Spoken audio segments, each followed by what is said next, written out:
we looked at moment of inertia, and we looked at parallel axis theorem. So I want to take a second and run through an example of this. So this is moment of inertia.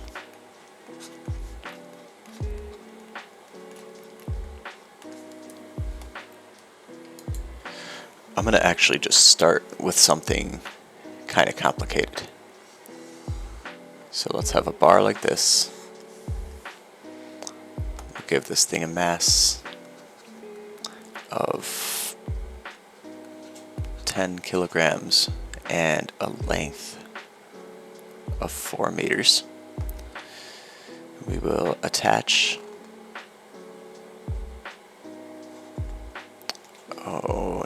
we'll put a block on top of it, and that can have a mass of 2 kilograms, and that can be 1 meter from the end.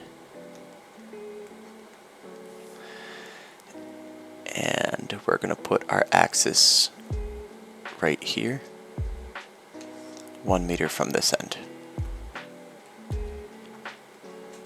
I would like to find the moment of inertia about this axis. The kind of problem that this would be like, maybe we've got a bridge problem, right? This is held up by a pylon here and a pylon here, and then this pylon crumbles and breaks, and now the whole thing's going to rotate about this point. Or we've got, some kind of an exhibit, and maybe it's held up by a rope here and a rope here, and then this rope breaks, and now we're swinging about this point, so that we have different reasons to be able to, or to need to find the moment of inertia about some arbitrary point. Here we go. Everything is measured relative to the axis. This is a bar, and if the axis were through the center, I would have a 1/12 ml squared. If it were through the end, I know I'd have 1/3 ml squared, but I don't have either one, and that's on purpose. So here would be the center, and the distance from the center of mass is 1 meter. So the moment of inertia about the center of mass is going to be 1/12 ml squared. But I'm a distance away. This block, is acting as a point mass, and the distance that is from my axis is 2 meters. So, moment of inertia of the bar itself is going to be 1/12 ml squared plus md squared. This part is my parallel axis theorem contribution because I'm not going through the center. Moment of the block is just mr squared. And now I can plug these in. So for the bar, I'm going to get a 1/12 times 10 kilograms times 4 meters squared plus 10 kilograms times the d, the distance from the center of mass, which is 1 meter. Four squared is 16 over 12 is 4/3, so 1.33 times 10 is 13.3 kilogram meter squared, and this is just 10 kilogram meter squared, so I'm getting 23.3 kilogram meter squared. For the block, I'm doing 2 kilograms times 2 meters squared. 2 meters squared, that's 4 times 2 is 8. So I get a total of 31.3 kilogram meters squared for this system. I want to do another one. I'm going to do a model of a person. So we'll have a sphere, we'll call this thing solid, with a mass of 1 kilogram and I'll figure out a radius in a moment. Let's do a solid cylinder for the torso. You remember way back when we talked about modeling? Here's what that looks like. We'll do one arm out like this.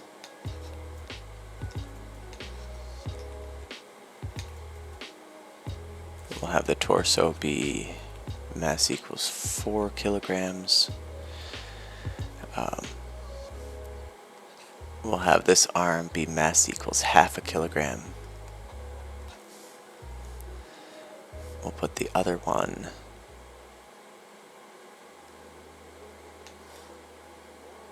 straight up and down. Also a half kilogram. And then legs will do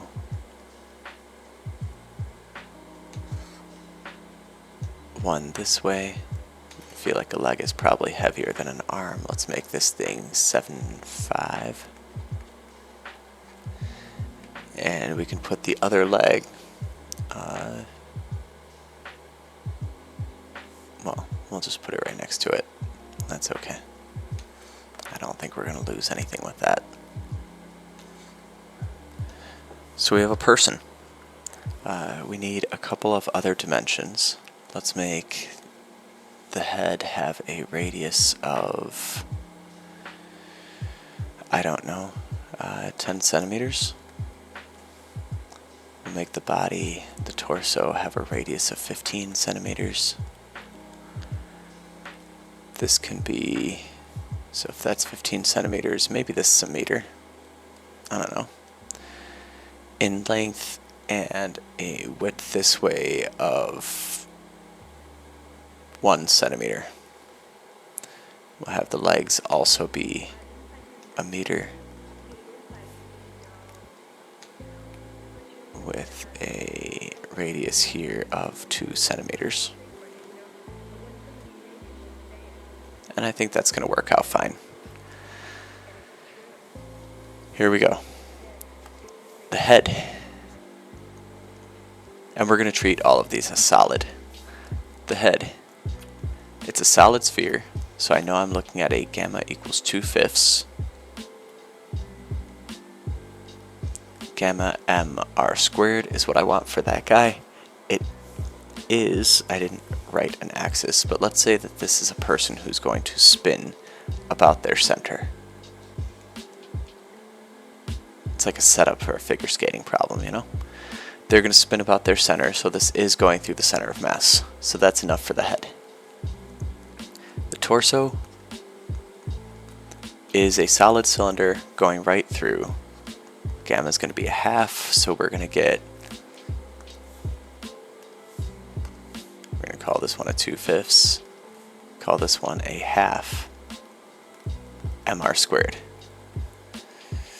The legs, because they are the same as each other, that seems like good space to be. They are solid cylinders, so I'm going to go gamma as a half, and I'm going to get a half mr squared plus the axis doesn't pass through the center of mass. The center of mass of the leg is right here. The distance from that is the radius of the leg, right? So it's going to be 2 centimeters. In this scenario, I have intended to put the legs right up next to each other so that the distance from the center is just the radius of the leg. So I'm going to get a plus m d squared with d being 2 centimeters. I've got 2 of those, so I'm going to have to remember that. For this arm, if we are looking at this person from behind, this is their right arm, this is their left arm. So their right arm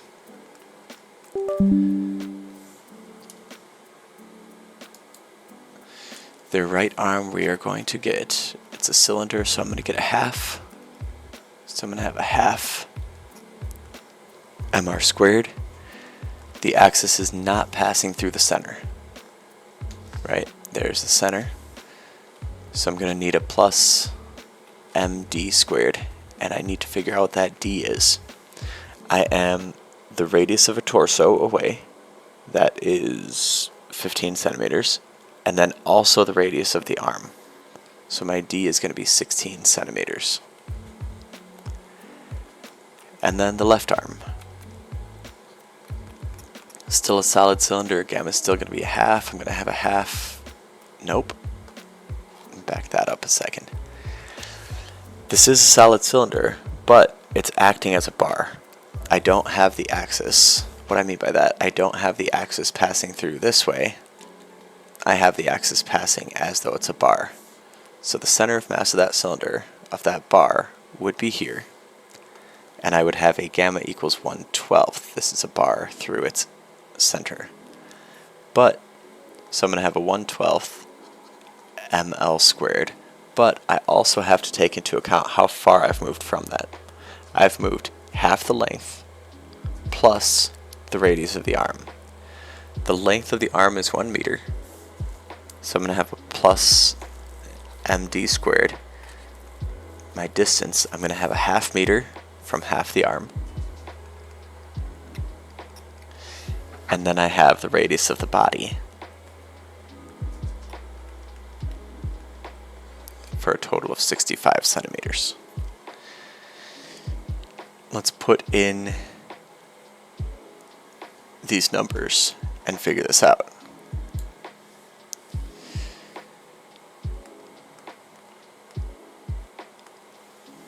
So for the head, I have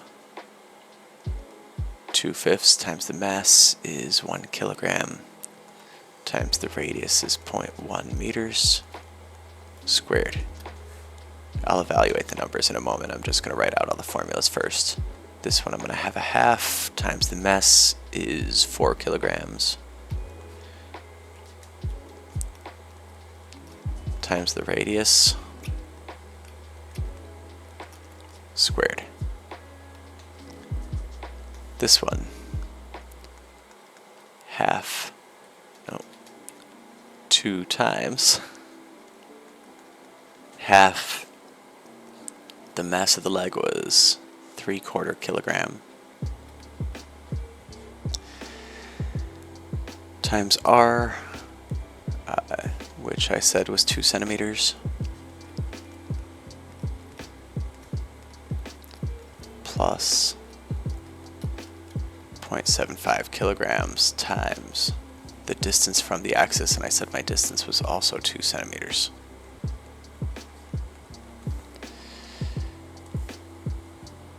End bracket. This one, half the mass of the arm, I said was a half kilogram, times r squared, where the radius of the arm was 1 centimeter.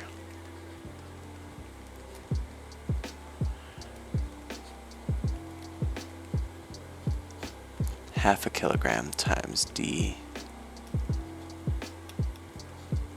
squared. And then the last one is the other arm, 1/12 times the mass of half a kilogram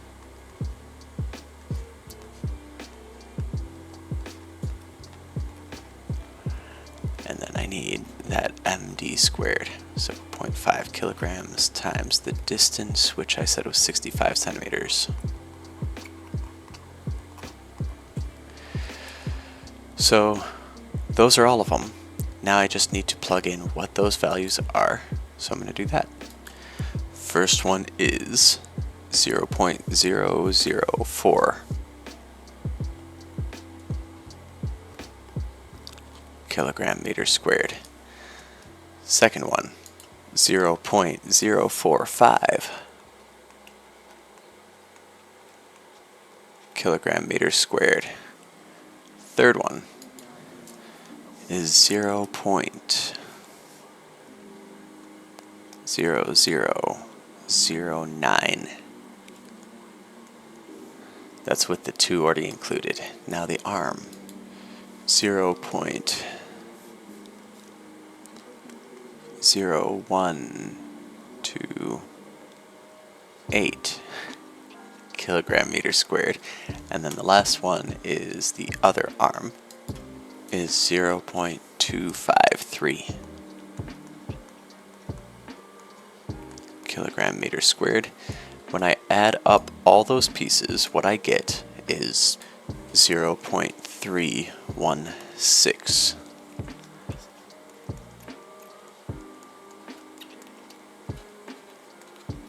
kilogram meter squared. I just found the moment of inertia of each piece individually. Some of them were straightforward. Some of them needed some parallel axis theorem and a little bit of extra time to think about just what I was doing. Found each of the pieces individually, multiplied the leg by 2, added them together, and that's what I got.